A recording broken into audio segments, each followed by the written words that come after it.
You're live. What's going on, good people? It's your boy, the Mechanical Animal.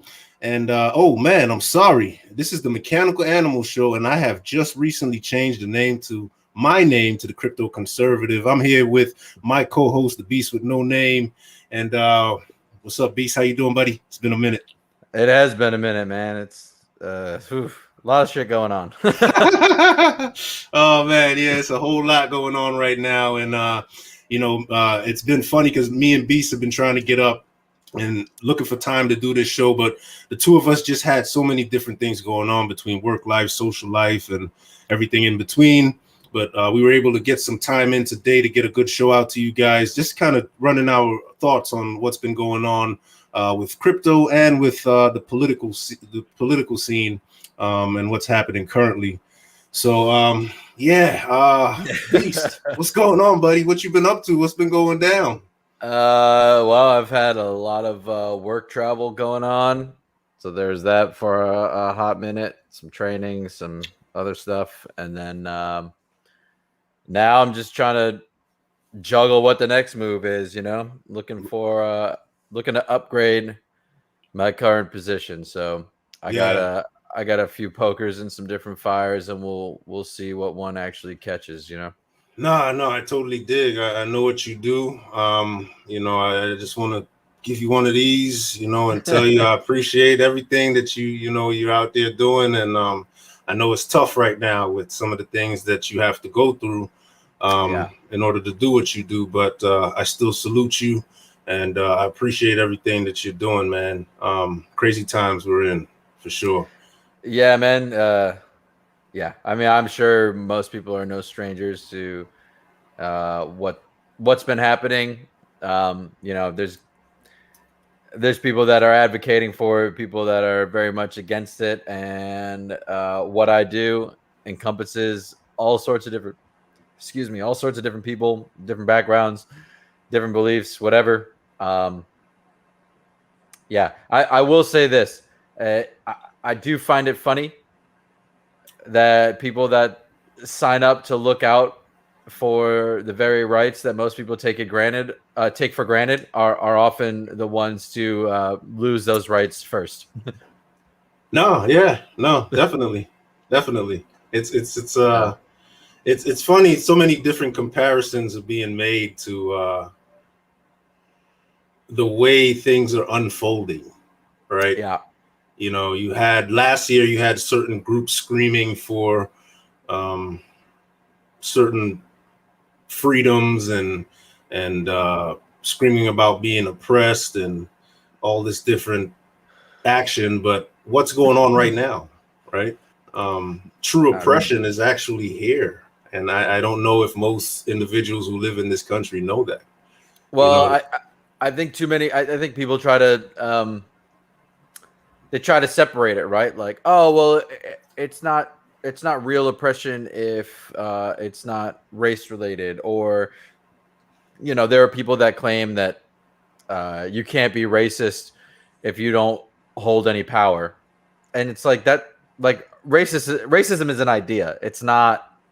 It's an outlook. It's not having power. Having power then becomes tyranny and dictatorship and whatnot. Like that's different. And while that can be coupled with racism, being in a position of power is not what defines whether or not somebody is racist or something is racist. And right now people are like, oh, well, you're not oppressed just because you want to decide something. And it's like, the same people out there, my body, my choice for abortions and what have you, are not, for whatever reason, in the same camp as the people saying my body, my choice when it comes to an experimental injection.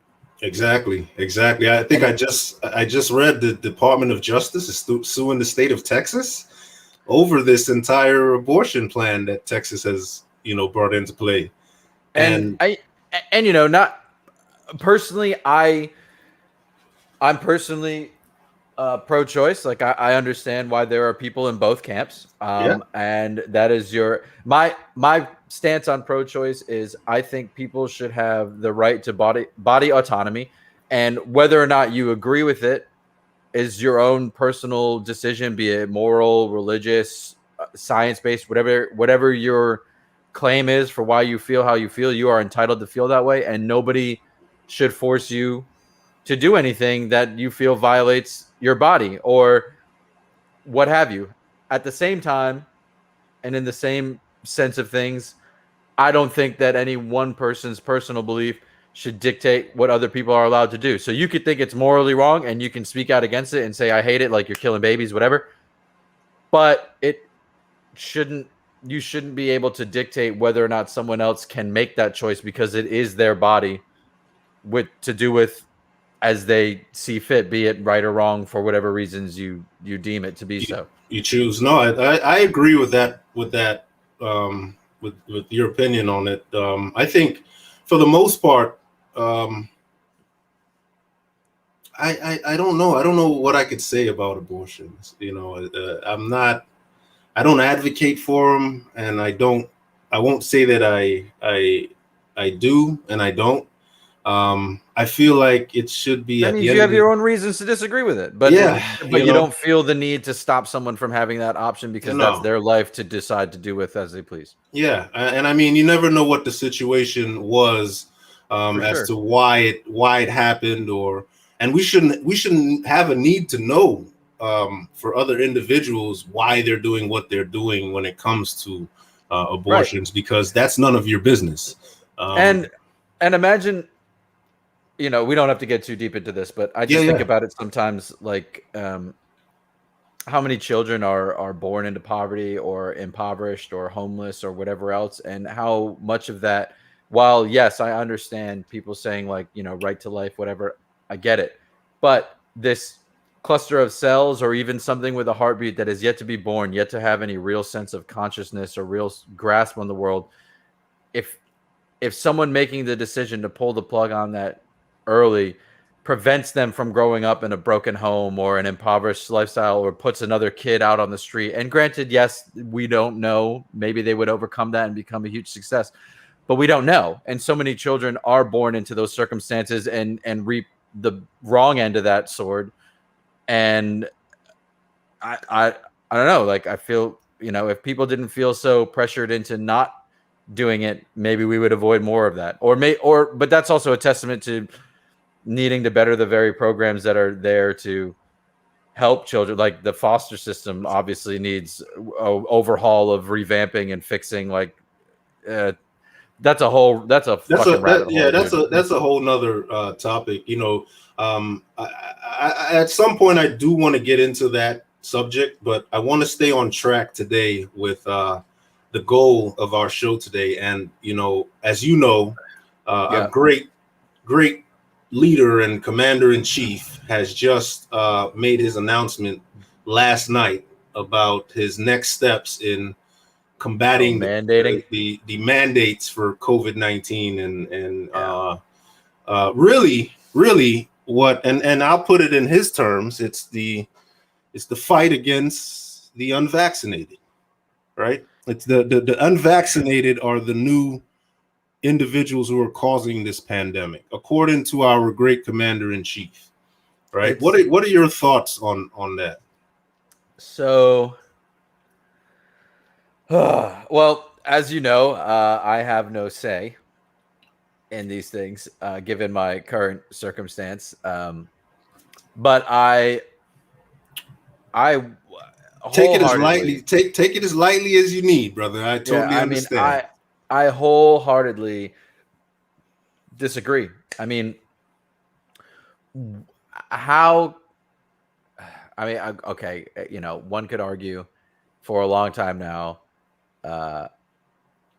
America may still be home of the brave in some instances, but it has not really necessarily been home of the free for quite some time, especially when people are, working to live instead of living, and work is also something they do, Right. But all that aside, I'm totally against it. I mean, what freedoms and liberties and rights do you have as a citizen if your very rights and freedoms and liberties about what is or is not put into your body is taken away? That'd be like if suddenly they came out and said, you know what? we struck a deal with McDonald's. Every U.S. citizen has to eat at least one Big Mac a week, or else. And it's like, well, what if? I mean, as much as I never would be, like, wow, what if I'm vegetarian, Right.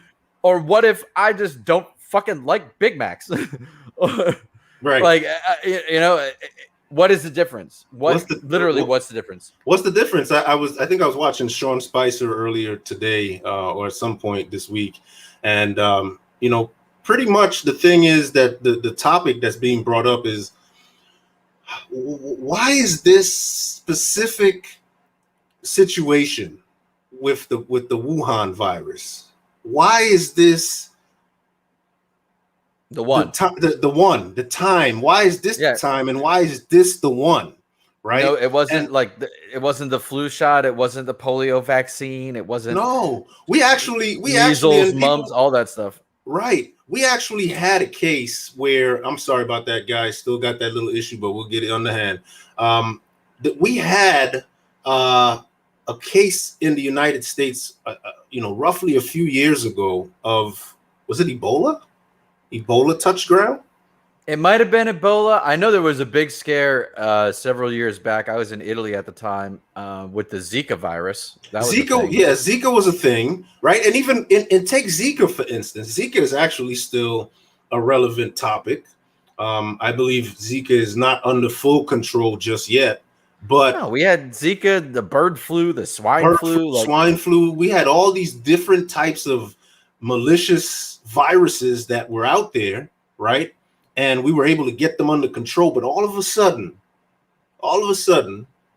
during a election year, right? Yeah. During an election year, COVID has been a political piece more than anything. Definitely. And everyone, I won't say everyone, but most people now are starting to agree with that COVID has been, or the Wuhan virus, like a lot of other individuals like to call it, is a political topic.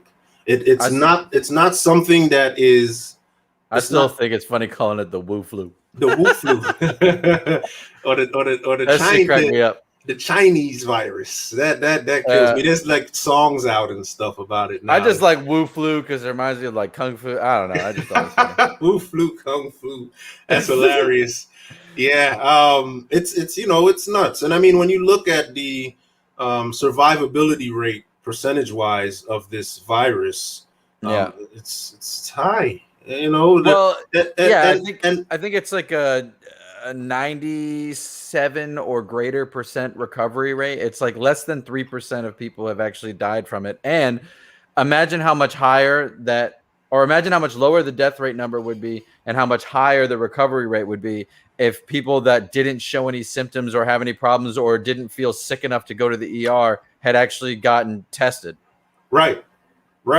Not only the tests, but the individuals who actually caught the virus, right, and were tested and told, hey, you contracted coronavirus, right, and was sent home prior to vaccine being complete or ready for emergency use, right? Were sent home and told to quarantine and utilize these specific drugs, Z-Paks. How do you pronounce that? Ivermectin. Ivermectin, right? Yeah. Individuals were utilizing. I don't even know if back then they were using it. Maybe in certain states they were allowed to. Certain doctors were prescribing it, but some doctors were. A lot of doctors were actually threatened with becoming unemployed and being fired if they were prescribing. If they were prescribing. Well, ivermectin supposedly was helping with people that were having trouble with breathing. I want to say, and then other doctors were trying to prescribe or were prescribing and were being threatened with being fired. They were prescribing the hydroxychloroquine, which then everybody demonized because Trump mentioned it once. Yeah, and from what I understand, the hydroxychloroquine worked fine. There were doctors that came to DC and advocated for it in front of the White House, and those doctors were demonized. I just, it's nuts. It's nuts. There's so much I could say, but so much I probably can't say.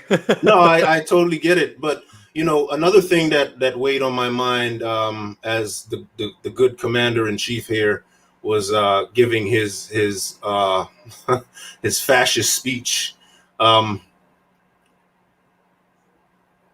I found out later after watching this that these small businesses or any privately owned company or entity that does not fall in line with the either having their staff fully vaccinated or Right.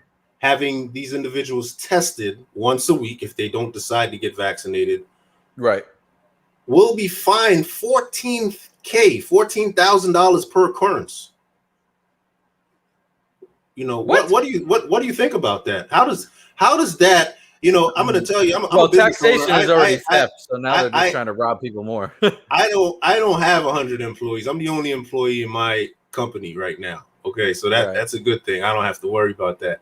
The Yeah. crazy part is I feel for the individuals who do, right? Because now they have to make a choice in either going with this mandate or going against it. And how can this administration enforce a $14,000 per occurrence penalty on these businesses, excuse me, if they decide not to go with this mandate? It's nuts. And let me say this: $14,000 per occurrence. This sounds like straight robbery, bro. Oh, it is. I mean, taxation is already theft, if you ask me. But It is. But regardless, But now you want to find a privately owned entity, You already, and you may have the power to do the first portion of what it is that you're doing, because I'm sure most of the individuals watching this probably already know that, Joe Biden is making it a requirement and making it mandatory that federal workers and federal contractors are vaccinated. Yeah, I know. Yeah. Man, I'm gonna say this, and as neutrally and in as neutral a way as I can, but I'd like to see them try. Yeah. And I don't think it will go well. And I legitimately worry about the backlash and the outcome, because the last thing we need is more turmoil and more bloodshed. But if you play stupid games, you win stupid prizes. You win stupid prizes. Absolutely. I don't know. I was watching something on Newsmax earlier today, and this guy who owns a trucking company came on to talk about what he may end up having to do. And the thing that's always been on my mind is, since the start of COVID, a lot of these small businesses have been getting the shaft anyway, right? Yeah, they've had no financial relief whatsoever. There was the largest upward transfer of wealth in history of our nation, where trillions of dollars went to Wall Street and the top 1% of wealthy individuals. I mean, Joe Biden ran on so many different things, and he has yet to relieve student debt. He's yet to take marijuana off Class 1 scheduling and make it legal. Wasn't that a top priority? He's yet to give Medicare for all, or healthcare for all, single payer healthcare to a nation during a pandemic. There has been this moratorium for rent and whatnot, but people are still not bringing in the money they were before to be ready for the reinstatement of rent dues. It's been an absolute shit. And it's been a shit show. They don't want to work. I read an article today, maybe a few days ago, about. I saw the thing you posted where the guy had people staying for a year and not working, and he offered him a job. Offered the wife a job at his company, and offered the husband a job as just a tradesman. A tradesman. Offered him a general laborer job, right? Because he probably couldn't pay him that much, but he was saying, "Hey, look, I have an opportunity for you to make some cash. And the thing that blew my mind is that the wife was receiving unemployment, right? Yeah. And still not paying this man his rent, right? Still not paying this man his rent. And I'm sure there were people out there taking advantage of that specific program and system where they were probably receiving income, but using the fact that COVID is around to not pay rent. You know, what kind of example does that set for your kids, if you have any, right? I mean, I see it both ways. So the denying work, for sure, like that's crappy, right? Yeah. But not paying when there's a moratorium, I can kind of understand. I mean, if you've got I think it was like what, a husband and a wife and two kids. And if two only kids. if only the wife was collecting unemployment and there's 4 mouths to feed, and it was like what, $1,200 a month, and rent is $1,000, like $200 a month to feed 4 mouths. That's not really enough. That's not realistic. I get it. I get it. So totally. I can understand not paying, but hopefully they're managing those finances well enough so that when things do go back into full swing and they still aren't finding employment and stuff starts coming back to normal and they're going to need to find that employment, hopefully they've been managing their finances well enough that they can actually use that money to float a bit with rent payments until they find employment. Although why they were turning down an opportunity is beyond me, because they easily could have been like, okay, cool. You know, I don't know what the pay was going to be, but maybe it'd be like, hey, I'll work for you and pay me for 2 weeks worth of work. And the other 2 weeks worth of work is me working for you to cover my rent obligation or something like that. You know what I mean? So, I don't know. I mean, make some, you can't, you know, you got to give and take. You can't expect to live in someone's property for all this time. And even towards the end, what blows my mind is that when this first started, I thought that these individuals would have to find a way to back pay these landlords, but they don't have to. Now that's wild, because I don't know that that's, well, okay, so I guess it's different, right? Like, it's crazy that it makes sense that they don't have to back pay because the government has not been offering any sort of incentive, right? Or assistance, right? No, more so assistance, which the government should be offering assistance to people whose main source of income or a source of income that supplemented them was rental agreements. Because if people aren't required to pay rent, well, where's that money that used to be coming from anymore? And that's where the government should be stepping in and supplementing, like giving people rent money or whatever the case may be. So that way it keeps the economy moving and keeps things going. The transfer, right? Keeps the money changing hands the way it was. However, I do think it's interesting with the rent thing. So you never know how long someone's going to be renting from you or what have you. But with mortgages and other types of payments that they've been offered a moratorium, they don't have to pay right now, but none of those payments are forgiven. So if you were still owing $200,000 on your house, yeah, you haven't been having to pay for this amount of time, but like when things kick back in, you're still making the same payments and you're still sitting at 200,000. So like you'd have been a fool if this whole time, like say you did have a steady income and you had a payment on your house and you were being forgiven, like you don't have to pay this. Right. You would have been a fool to not be taking what you were normally paying towards that anyway and putting it directly towards principal and be like, hey, I'm not paying my normal bill because I'm not required to, but I want to put this money towards principal payment and take that principal payment down so you have a lesser percentage of interest later on. Wouldn't it just make sense instead of I think math is hard, man. Math is hard. I don't know if it's math is hard or people just like taking advantage of the situation or other people in general. Hey, right? I'm not gonna lie. I'm a greedy. Like, if I could save money, I'm trying to save money. I got it. But also, if I can make payments now, which saves me that much more money later, like, you know, if somebody was making $1,000 payments on their mortgage, and $200 of that, or whatever, or probably more than that, yeah, okay, whatever, $200 of that, let's say, right, is going to interest, and so they're really only making $800 on a principal payment. But now, for 10 months, they can be paying $1,000 and having that all of that $1,000 going towards that.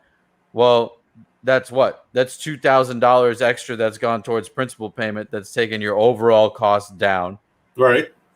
So now you've like $1,000 over 10. So now you literally have $10,000 off of your house, as opposed to just 8,000, which in the long run, especially with how interest rates work, where they hit you, it's harder at the beginning and then it kind of levels out and then it drops down. Dwindles down. You'd be, I don't know. Personally, I think like you'd be a fool not to, because if that money was still coming in the same way it was before, you're not losing. You're not losing anything, and if anything, you're saving yourself from losing more over the long haul. You know what I'm saying? No, I dig. I think at the end of the day,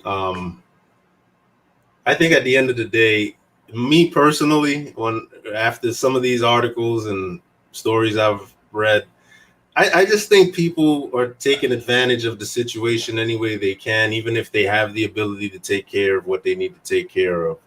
I'm not gonna put it on everyone. I think everyone had. I mean, most people have a legitimate reason as to why they're not taking care of what they need to take care of.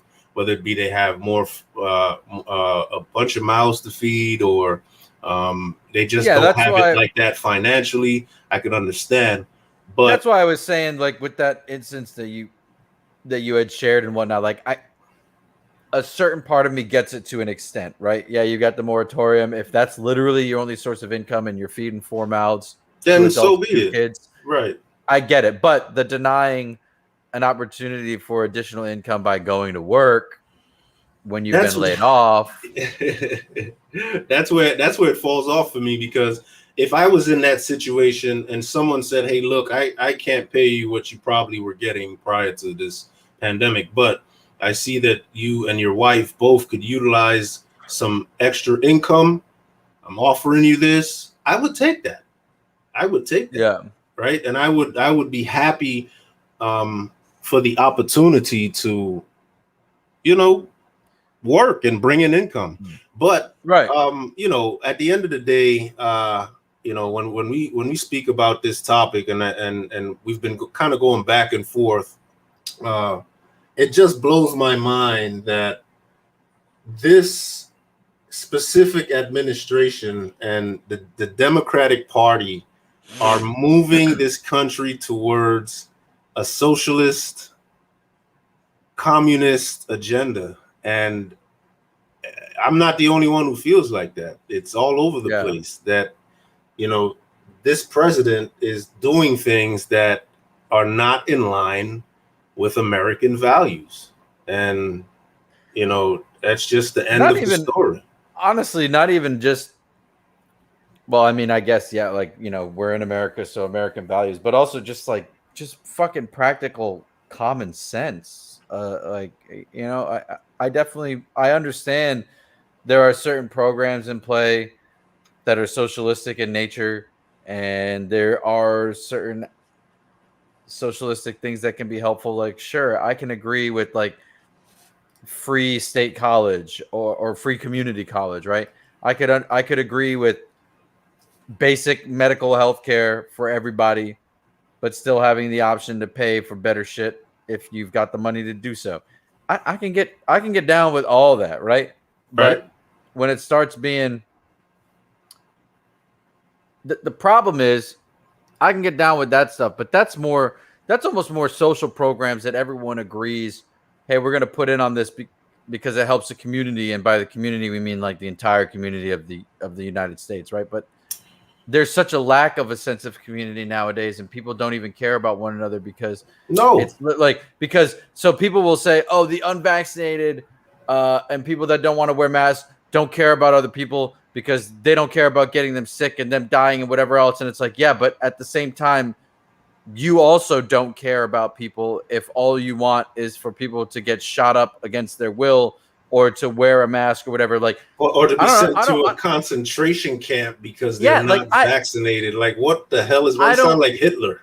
I don't understand, or walk around with a fucking vaccine passport like the Jewish people used to have to do with their armbands and shit. Like, I don't understand where people are like are losing focus on what is going on. Because so here's my thing, right?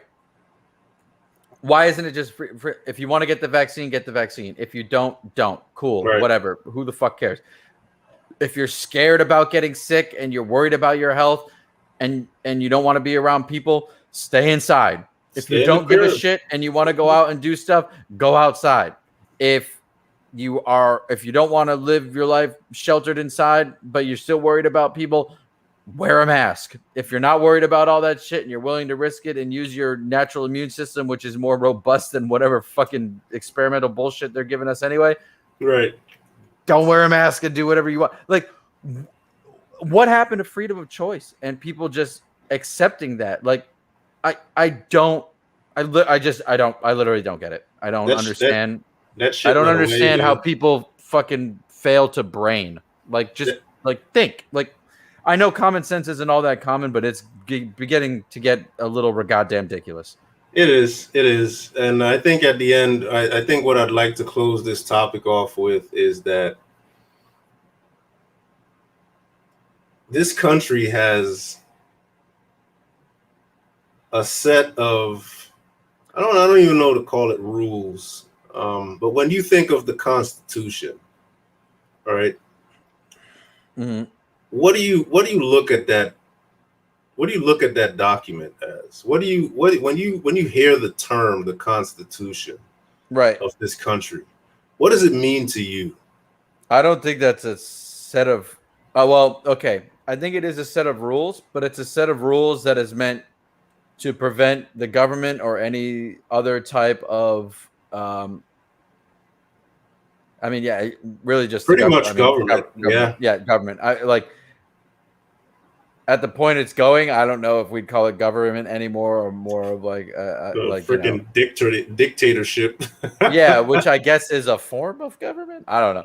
Either way, I see it more as a set of rules meant to keep a government from ever overreaching and encroaching upon the individual rights and liberties of the people, which are exactly who they are supposed to be not only working for, but living in fear of, in the sense that not like, oh, you need to be afraid of the people, but if you don't do things right and you don't do things the way the people see fit, then your ass is out of here. So like, if you like, government is supposed to just be, it's public servitude.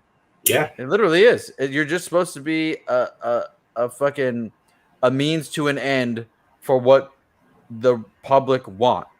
And but honestly, we're in such a weird time that even if the government were to do that, there would still be a ton of turmoil because there are like literal morons out there that don't understand how hypocritical they are and don't understand that what they think there is for the greater good of people is actually worsening things later. Because if you have to give up rights and freedoms or are advocating for giving up other people's rights and freedoms for the sake of doing what you think is right, then you are literally paving the way, be it with good intentions or not. As you know, as they say, the road to hell was paved with good intentions, right?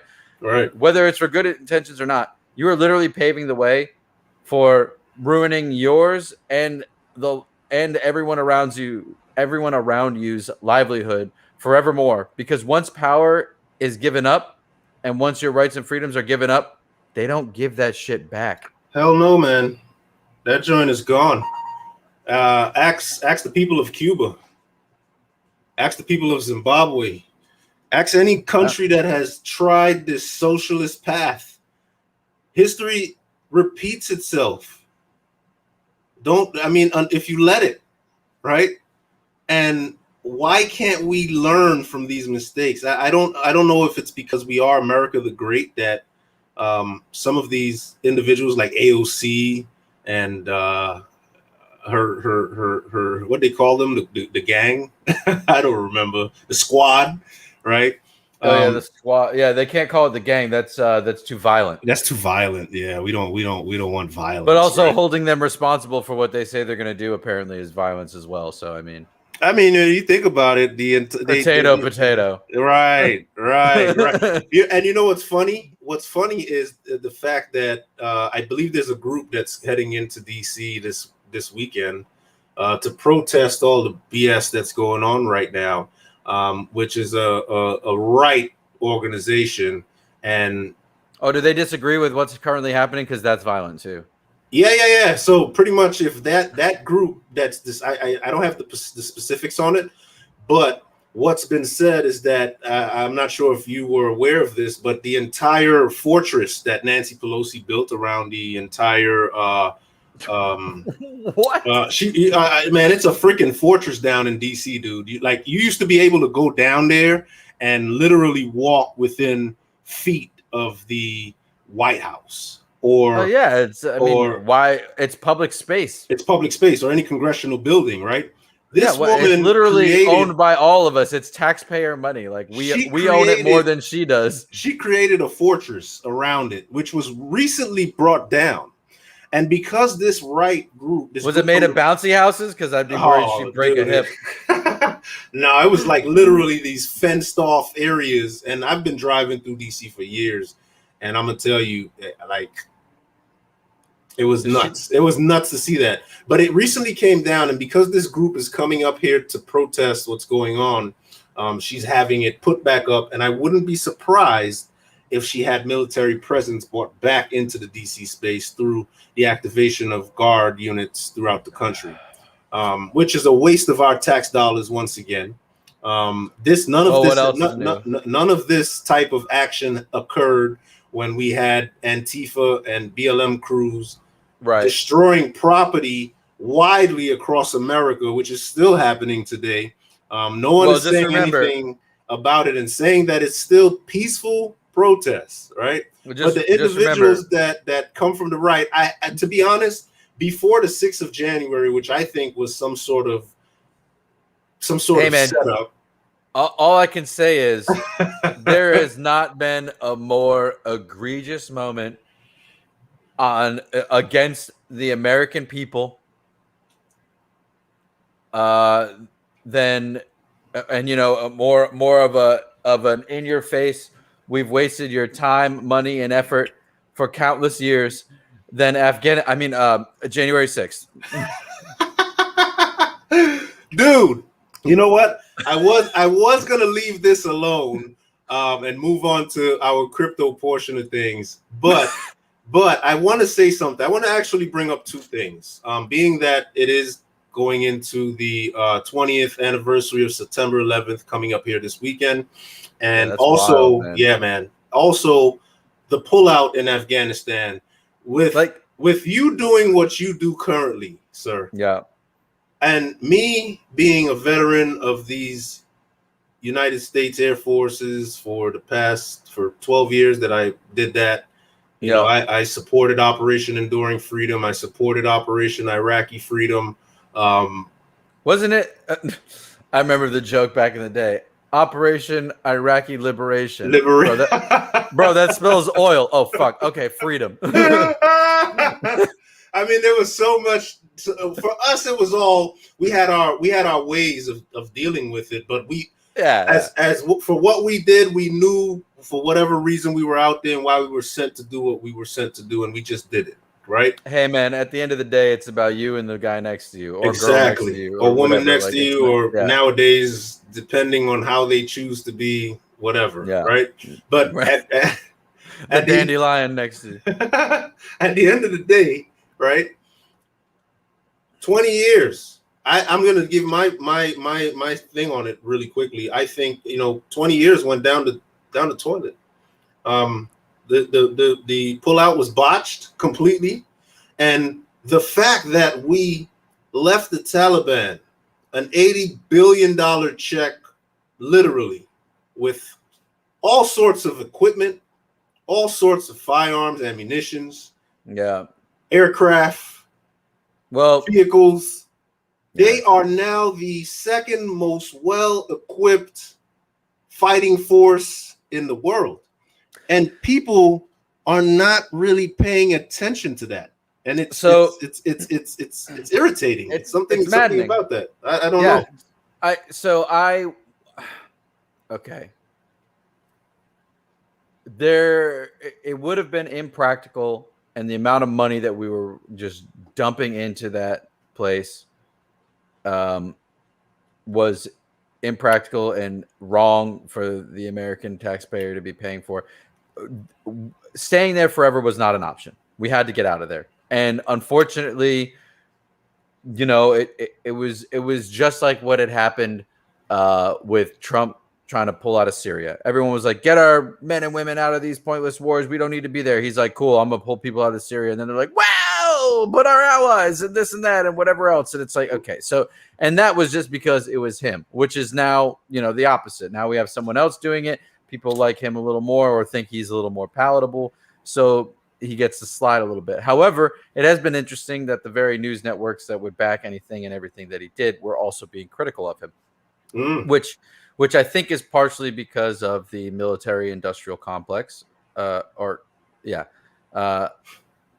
which like Wall Street wants their money, so just like finding a cure for a disease doesn't make as much money as just treating it. Same thing. Finding a fix for Afghanistan or other places where we're involved doesn't make as much money as just being there and kind of like fixing little problems here and there, but never fixing everything, right? So, but at the same time, I don't disagree with the fact that we needed to get out of there. But the way we did it and how we abandoned so many of our allies, so many Afghanis that helped us out with whatever we did, whether we went there for the right reasons or wrong reasons, that's for you to decide as a person. It is your own opinion. I'm not here to discuss that or to tell you you're wrong for feeling we went there for the right reasons or feeling we went there for the wrong reasons. I don't care. What I'm saying is the people that were at the most risk for retaliation, we abandoned them. Not only that, but we abandoned them and we this was garbage. Just because there's a deadline where you're saying you're going to be out there by doesn't mean if you don't stick to it. It was almost like if they didn't stick to it, then the ice cream shop was going to close and he couldn't get his ice cream. I don't get it. There's no this would have been a more than reasonable time to be like, hey, look, people, we pushed for this timeline. It's not going to work. This is why we're going to bust that timeline, but we're busting that timeline so when things come to a close, it closes on the right note in the right way with the right people out of harm's way. Yeah. And that's not that hard. And unfortunately, places like that, man, I don't know. I feel for the people that are stuck there, that got used to the idea of democracy, got used to the idea of being able to go to school. That's what it is. And do this. That's and the do this part, and do that. But yeah. I don't know, man. But I don't know what the answer is, because literally honestly, the only way we could have ever fixed that is if we just decided to permanently occupy the space, which realistically would mean that we were just going to have to essentially conquer Afghanistan and make it a U.S. territory. That was the only way that things would have actually changed. And because unless we did that, it would have just been dumping money and a constant ebb and flow of where the conflict line is and who's got control of what and whatever else. Unless we made it a territory. Yeah. I totally get it, dude. I think at the end of the day, an American presence there was keeping things at bay. And now, if you look at what's happened, there's a few things that I'd like to touch on for this specific topic. And one of them is the fact that we were able to keep evil at bay whilst we had a stronger presence there. with certain forces that were on the ground. And the Afghanis, they'll tell you themselves, we are not, at this point now with the pullout, we are not protected, not protected. Their women are now being raped. Their young girls are being raped. Right. You're having individuals that were working with the U.S. government that could not make it out through the evacuation now being tortured or being killed. And we have an administration that just doesn't, it seems to me that they just don't care. We also have Americans who are still stranded in Afghanistan under a Taliban rule, right? And not only that, we have evacuated our space and left billions of dollars in logistics behind. How is that? How is that? How is that? How did the commander in chief say? He said it was a successful pullout. No, sir. No, sir. That was not a successful pullout. A successful pullout is when you have your military leave with everything that they came with. And if you did have an agreement with the Taliban, the only thing that gets left to them is the bare base that is built up now. You're welcome. Well, also, I don't know why you would make an agreement with the Taliban. And that anyway. and let me tell you something. That is something that has been on my mind as well. And I'm going to say this leading into the 9/11 thing. I'm from New York. I watched 9/11 happen. I was there. I went to school across from the Brooklyn Bridge. And I'm going to tell you that it still burns me that happened. As a native New Yorker, okay, I'm not in favor of really being any sort of I'm not in agreement with having any sort of alliance with the Taliban. I'm sorry. For sure, man. They are an evil group of people that have an evil agenda, and they want to destroy anyone that has American values. And that is the end of the story. And it seems funny to me that anyone that has American anyone that has American values in the eyes of the Biden administration is just as bad as the Taliban, right? But what's funny to me is the Taliban, right? And I've heard people say this from the left, that if you have values that are deep rooted in the Constitution, you're just as bad as the Taliban, right? But the values are protecting your freedoms instead of but right. And the thing is that the Taliban hates anyone with deeply rooted American values, right? So how much sense does that make? And the whole setup, it just stinks. It stinks with China now having a great alliance with the Taliban. It stinks that Joe Biden doesn't want to acknowledge the fact that he's left billions of dollars in American military equipment behind for these rat bastards. It is mind-blowing that this is what's going on right now, and that he has no kind of regrets about how he did what he did. As a man, if you were to sit there, man, president, whatever you want to call yourself, if you were to come to the American people and say, hey, look, we botched this operation, but I'll tell you what, we're going to get every last piece of equipment that was left behind. We're going to go back in there and get every last American that was left behind. And we're going to get every last individual Afghani that was in alliance with us during this 20-year war, right? I think you would have more respect from the American people than turning your back when questions were asked of some of these different subjects. And that is something else that this president does that I really disagree with. He turns his back after every speech he makes nowadays and walks off. That's what dictators do, because they don't allow the press to ask them any questions, because they know that these questions are going to put them under pressure to answer in a certain kind of way. But this is the type of administration that supposedly the American people wanted. Right. Yeah. Right. Well, I mean, there's a few crazy things, right? Like, so, I mean, technically the Taliban was created from the I think it was the Mujahideen or something like that, which were Yeah. which were funded by us originally to push Russia out when Way Russia back, was trying to invade Afghanistan. way back in the 70s. That's right. Yeah, and then they turned on us because they're radical and whatever else. But so I don't know what the answer would have been and whether or not Afghanistan would have survived as a democracy and whatnot if we hadn't permanently occupied or made them a territory or whatever else. But what I do know is the pullout was botched. It was done way too poorly, way too quickly. There was no need for people to lose their lives, but people did. 13 dead Marines. And the thing that's killing me right now I is think it the was like fact that it maybe was like more. 12 Marines and no, I think it was like 12 12 no, Marines and a yeah. Navy corpsman. Yeah, 12 Marines and I believe a Which is Navy corpsman. which is their version, which is their medic, you know. Right.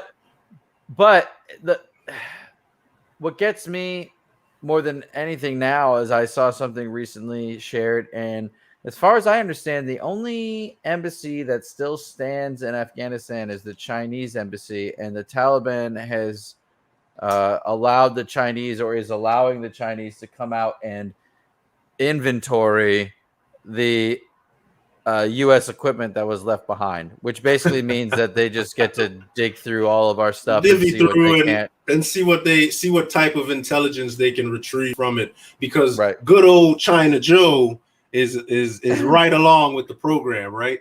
You know, it's people are not even thinking about these things, right? I'm the type of individual, I've watched movies like Red Dawn, and you know, I'm not a big fan of the Chinese government. Chinese people, they're cool. They're all right. I love Chinese people. I love Asian people because I love their food. I love their culture. But I don't like Chinese government because they have an agenda. Anyone that and we have to remember that this country, the United States of America, this great big flag that's behind me, this flag that's on my shirt, this is the world's superpower currently, and still. And why would other countries like China, Russia, and to even include Afghanistan not want to have a global presence just like we do, right? Right.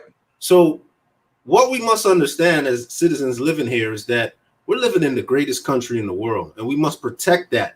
And we must protect the freedoms that are afforded to other individuals that live here in this country. Now, if you're seeking refuge from a country that is oppressing you or you have issues there, you can come here, but there are ways to go about it, right? Yeah. Not how China Joe is doing things. He's got the border wide freaking open, got people with coronavirus and all types of shit coming through here.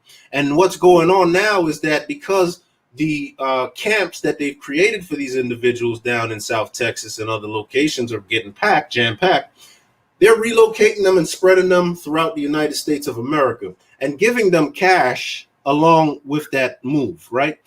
That doesn't even happen to our homeless people here. We got people who sleep on the side of the road in California, and it's getting worse out there.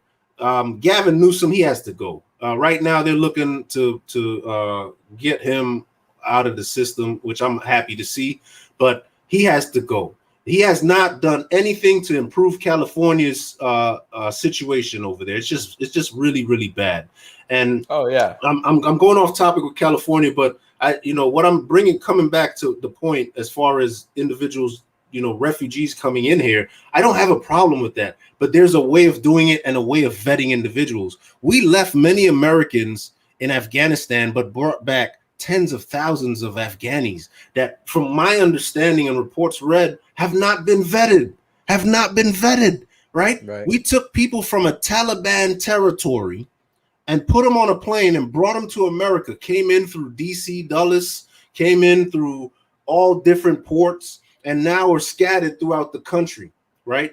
These individuals may be terror cells. We don't know because they haven't been vetted according to reports, right? So 9/11, 20-year anniversary coming tomorrow. Who knows what we have to look forward to? Because I'm going to tell you this, the individuals that were freed when the Taliban took back over their lands in Afghanistan, the individuals that were freed from prison, Oh, you better believe that they want revenge. Some of them want revenge so bad they could taste it. And just I put a post up today, and it was I do things subliminally. I put a post up today where I found this post and I wanted to just repost it. It was the word revenge defined in Tupac's terms. And I don't know if you remember this, but if you remember when Tupac said, "Revenge is like the sweetest joy next to getting pussy." You remember that in Hail Mary? Revenge is like the sweetest joy next to getting pussy, right? Wait till these Taliban individuals get their time to get their revenge, because now with $80 billion in military quick question. Uh-huh. So for them, would revenge be the greatest thing next to getting a goat? Oh man, these goat stories are killing me, dude. I never got the opportunity to experience all of that. Not that I wanted to, but I've seen so many videos. It's mind-boggling. But I know their culture over there is just, it's a little off. You know, it's I'm not gonna say off. It is what it is. It's what it's. You know, we do what we do here, right? And they do what they do there. I'm not. But you know, it reminds me of "Don't Mess with the Zohan." No, God, fucking Rob Schneider. Oh man, that was one hell of a movie, bro. Oh my God! Sorry, I totally derailed that. No, you're good, brother. But I think at the end of the day, revenge for these individuals are coming. One way or the other, it's coming. And when I look at those, or at least they'll try. They're gonna, or at least they'll try. You know, they're saying that with all the new, what do you call that? What's the law that they have out there now where you Sharia law?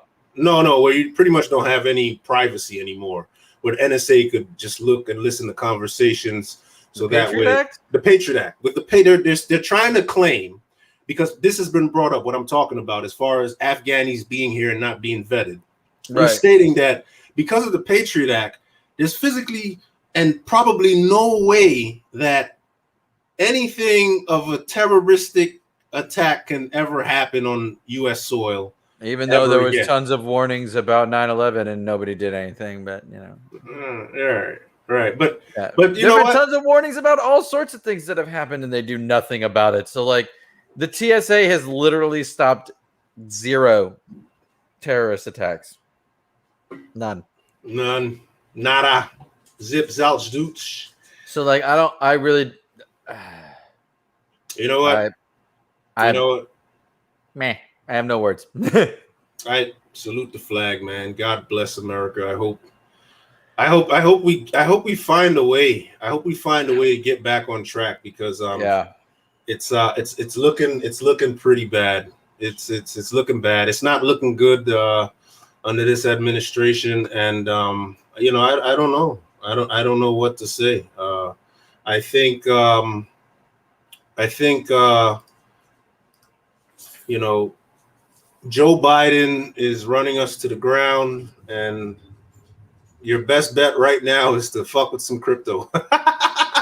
Yeah, probably. So on that note, let's jump into some crypto real quick. So what we're doing right now is we are taking a look at CoinMarketCap. And before I even jump into CoinMarketCap, Beast, how's that Ethereum move looking for you? You did a couple months ago. I have no complaints now. Yeah. I mean, it has been a steady climb, and I know people are speculating it's going to be the next Bitcoin. Yeah, and I don't see why not. I mean, with all the applications that are being built around Ethereum, the Ethereum blockchain, I mean, now you've got the NFT game, which is blowing up. And before we leave, I got a few things I want to point to the viewers that they may want to take a look at. But as far as Ethereum goes, and I'm not going to get too deep into crypto right now, I just wanted to talk about Ethereum a little bit.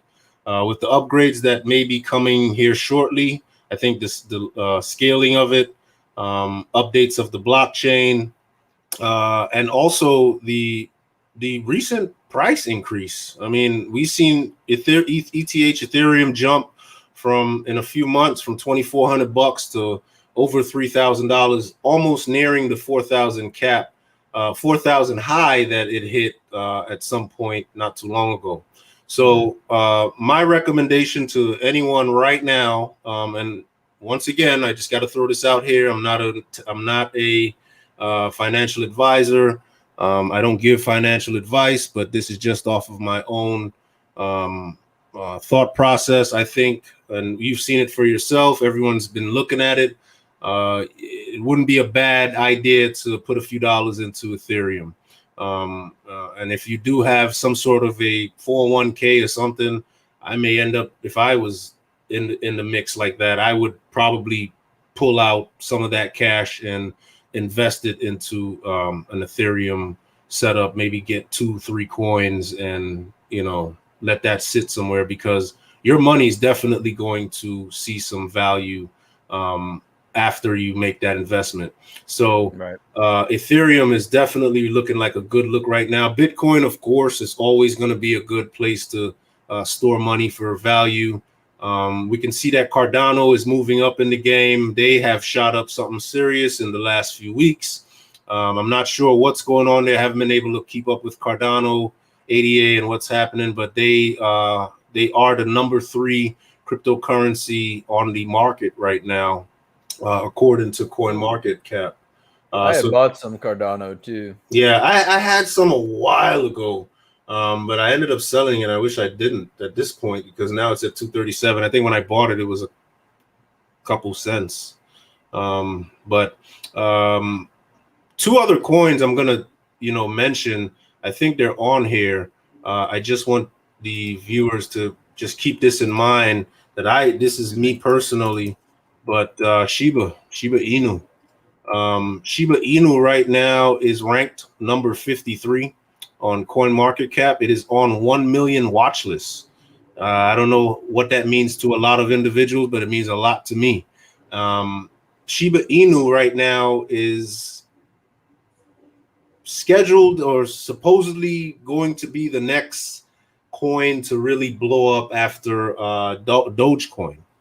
And I'm not big on the project. I have a couple million Shiba Inu coins, and I just like every other crypto, I follow that I invest in. I follow the Discord, and I'm just watching the work that's being done, just getting small updates on the community and seeing what's happening. But when you look at a fully diluted market cap of 6 billion, a little over close to $7 billion, it's probably not a bad investment for a coin such as Shiba Inu that is a pretty new coin. It's not that old. So Shiba Inu is one of the other coins that I'm gonna pretty much promote for, and also I'm not getting paid by Shiba Inu. They don't give me any royalties for this. I'm just telling you guys what I think is going to be the next jump off.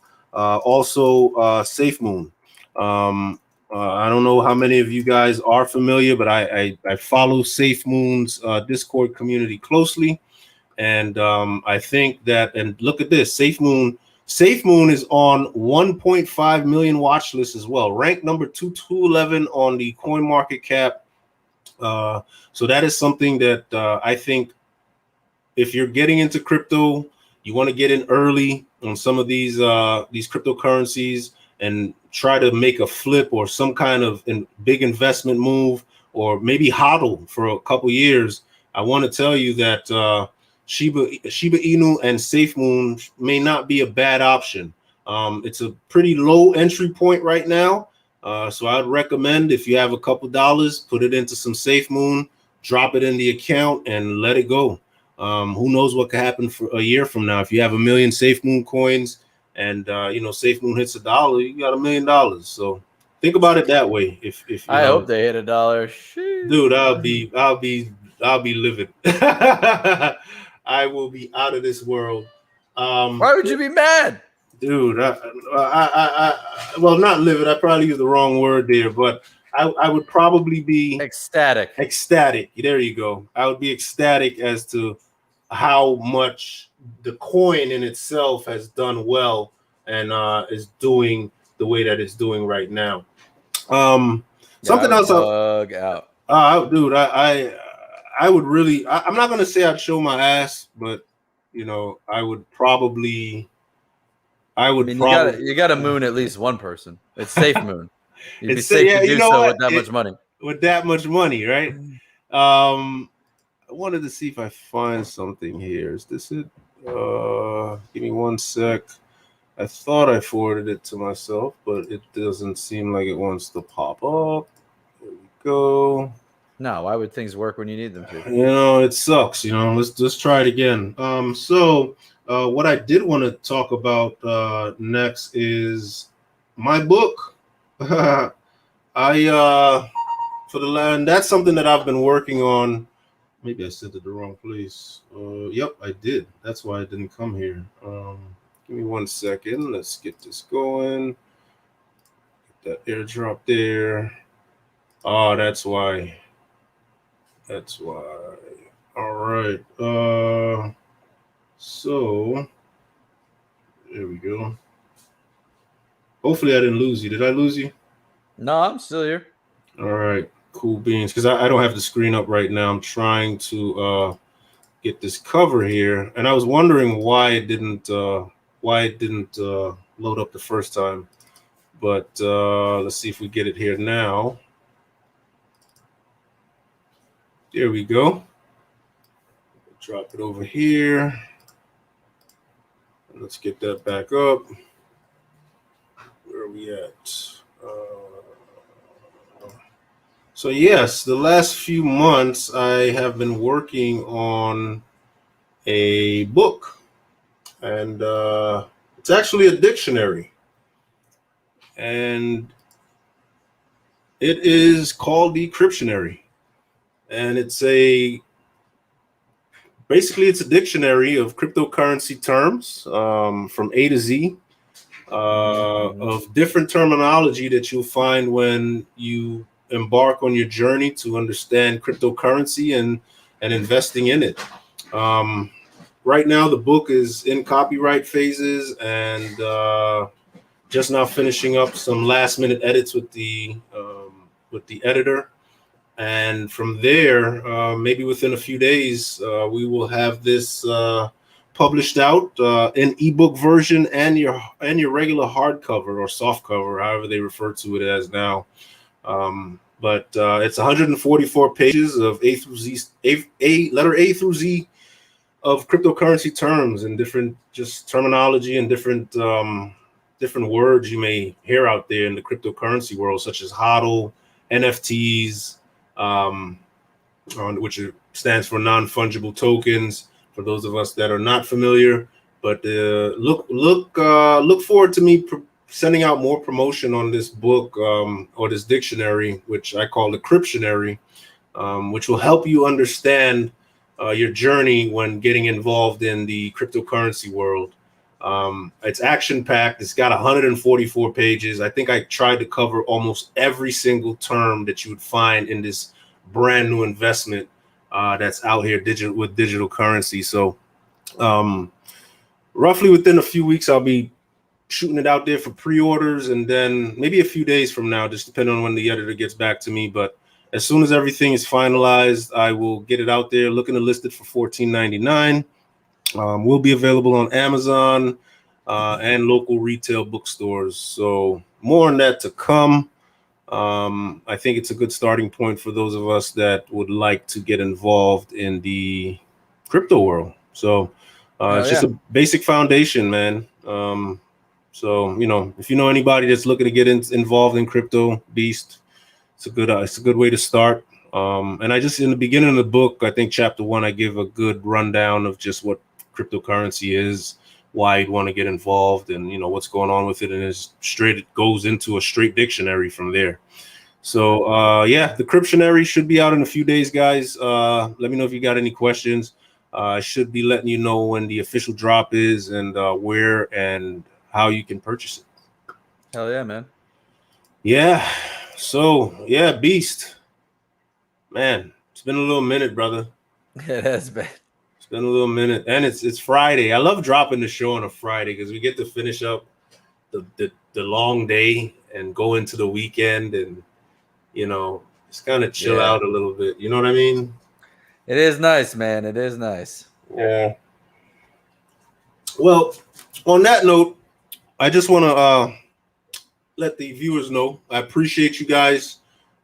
Thanks for watching, tuning in, as usual. Thank you, Beast. Always good to get your point on these crazy and wild times we live in today. Yeah, sometimes you just need to talk things out, you know?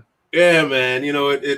It helps. I can see now why some of these individuals like Joe Rogan and some of these other podcasters do this. I mean, it's an outlet, dude. You know what I mean? Like, yeah, you just kind of get on with a good buddy, and you put your information out there, and who likes it, and who doesn't.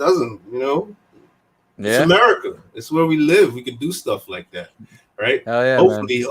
Hopefully, we still have that right. I mean, for now. For now, we still do. So whilst we still have that right, I encourage everyone out there to, really embrace your First Amendment right to freedom of speech. And, like they say, if the first falls, the second's around for that reason. True. And that is what they say. And on that note, I'd just like to say I appreciate you guys once again for tuning in to the Mechanical Animal Show. I am the Crypto Conservative. I have my co-host over there, the Beast with no name. I appreciate him again, and we'll see you next time. Absolutely. Have a good one, y'all. Yeah, take it easy, everybody.